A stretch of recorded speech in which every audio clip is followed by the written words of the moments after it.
শাকিব খান এবং শবনম বুবলির বিয়ে নিয়ে এবার তথ্য বোমা ফাটালেন অপু বিশ্বাস।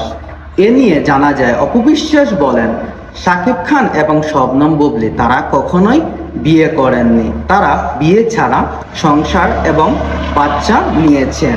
কারণ যদি অপু বিশ্বাস বলেন, বুবলি যদি শাকিব খানকে বিয়ে করত, তাহলে সে তার কাবিননামার ছবি দেখাতে পারত।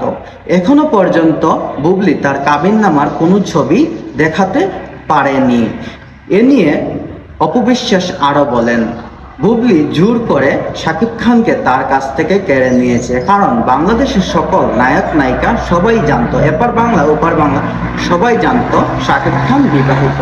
সে অপু বিশ্বাসকে বিয়ে করেছে, এমনকি অপু বিশ্বাসের একটা শাকিব খানের একটা বাচ্চাও আছে।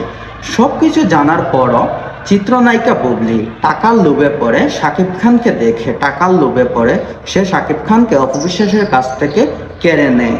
এমনকি বুবলি সোশ্যাল মিডিয়ায় একটা ইন্টারভিউতে তিনি দাবি করেন সে জানতো না যে অপু বিশ্বাসের সাথে শাকিব খানের বিয়ে হয়েছিল, এমনকি তার একটা বাচ্চাও ছিল।